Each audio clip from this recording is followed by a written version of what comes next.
Hi guys, இன்றைக்கி நம்ம வீட்டில் குட்டீஸ்க்கு லஞ்ச் பாக்ஸ் என்னென்னு பார்த்தீங்கன்னா தேங்காய் சாப்பாடும் கேரட் பொரியலும் தான். இன்றைக்கி வந்து சிம்பிளான லஞ்சு தான் கொடுத்து தாட்டியாச்சு. நிதிக்குட்டிக்கு வந்து ஸ்நாக்ஸ் கொடுக்கணுங்க, அதுதான் பெரிய தலைவலி. லஞ்செல்லாம் கூட செஞ்சிடலாம், அது எனக்கு வந்து இவ்வளோ நாளாக அந்த ஸ்நாக்ஸ் கொடுக்குற வேலையே இல்லைங்க. கேரளாவில் வந்து ஸ்நாக்ஸ் எல்லாம் கிடையாது, ஆனால் இங்கே வந்து டெய்லி ஒரு ஸ்நாக்ஸ் கொடுக்கணும், அதுவும் ஹெல்த்தியான இந்த மாதிரி வீட்டில் செஞ்சது தான் கொடுக்கணுன்ட்டுருவாங்க. அதனால் மண்டையே பிச்சுக்குதுங்க. இது வந்து மோஸ்ட்லி எல்லாருமே செஞ்சுருப்பீங்க.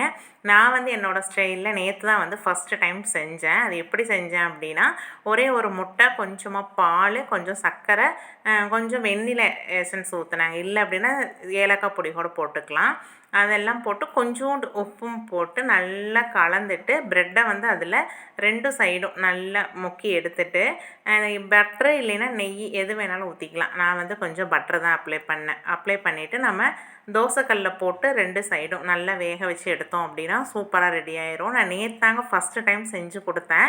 நெய்க்குட்டிக்கு பார்த்திங்கன்னா சூப்பராக இருக்குது, எனக்கு ஈவினிங் வந்து செஞ்சு கொடுங்க அப்படின்ட்டான். அந்தளவுக்கு வந்து டேஸ்ட் வந்து சூப்பராக இருக்குது. யாரெல்லாம் இதை ட்ரை பண்ணியிருக்கீங்க அப்படின்னு மறக்காமல் கமெண்ட்டில் சொல்லுங்கள். ஓகேங்க, நாளைக்கு ஒன்று பார்க்கலாங்களா? சப்ஸ்கிரைப் பண்ணாதவங்க மறக்காமல் சப்ஸ்கிரைப் பண்ண